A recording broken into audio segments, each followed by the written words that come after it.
Paalala sa mga tsuper, doble ingat sa pagmamaneho at tatyaking nasa kondisyon ang inyong mga sasakyan.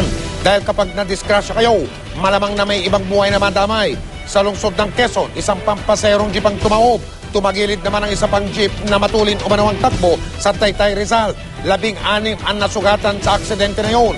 Si Julius Segovia, Naka-Alerto 24. Bumaluktot ang railings na ito matapos sumadsa dito ang isang pampaserong jeep na tumagilid sa Ortigas Extension, Barangay San Isidro, Taytay Rizal, mag-alas 7 ng umaga. Sa inisyal na investigasyon, mabilis daw ang takbo ng jeep nang bigla itong mawala ng preno. Makikita mo yung jeep, mahaba siya eh. So, siguro yung birada nung hindi na niya makontrol, binanggana niya sa concrete barrier. Sa lakas ng impact at sa bilis, tumagilid dito at tinamaan niya ang isang jeep, tapos more or less 18 meters yung pinag-slidean nung. Posibleng nakipag-unahan daw ang driver na si Rolando Guerrero sa pagkuha ng mga pasahero. Isaayos muna yung kapakanan ng pasahero. Huwag munang isaayos yung kapakanan nila. Kasi buhay yung nakasakay sa sasakyan. Ito yung pampasaherong jeep na tumagilid kanina sa may Ortigas Extension. Kitang-kita yung pagkakalundo nitong bubong. At kwento nga nung ilan sa mga pasahero, punong-puno raw itong jeep na ito. Dito sa kaliwa at sa kanan, bukod pa dun sa mga pasaherong nakaupo mismo dito sa gitna ng jeep. At meron din doon mga pasahero na nakasabit dito sa likurang bahagi. Ngayon dito naman sa side ng driver, ito yung talagang naapektuhan dahil ito yung tumagilid. Kung inyong makikita, yuping-yupi yung bahaging ito. Natanggal pa nga itong kaha. Dito naman sa harapang bahagi ng sasakyan, nabasag yung windshield nitong jeep. At itong ang gulong, naflatan. Dito naman sa kabilang bahagi, yung gulong, naalis din. Ayon sa mga investigador, sa sobrang lakas daw ng impact, tumilapon yung gulong ng jeep. 16 na pasahero ang sugatan. Ang ilan, tumilapon mula sa jeep.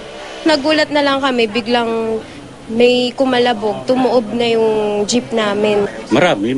Nagsiksikan kami rin sa loob. Binayaran nila yung x-ray namin.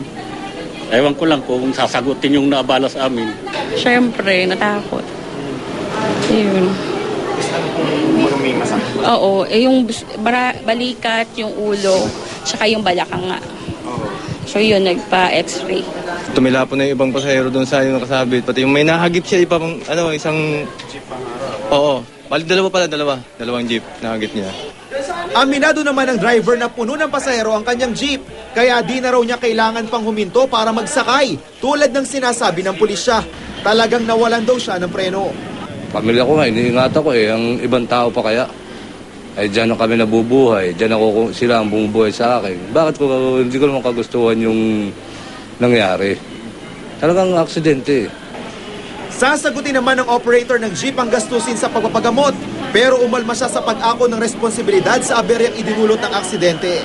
Pinababayaran kasi ng mga biktima ang sanay kikitain nila sa opisina. Marami kasi sa kanila hindi nakapasok sa trabaho. Yung abalan nila sa trabaho, nakiusap ako sa kanila, kung ang hihingi nyo sa akin, 7 araw, wag naman. Dahil maawa naman kayo sa akin. 6 naman ang sugatan sa pagtaob ng pampaserong jeep na ito sa Barangay Silangan, Quezon City. Bago tumaob, sumampa raw muna ito sa gutter bago sumalpok sa pader ng isang bakanting lote. Nawalan din doon ng preno ang jeep.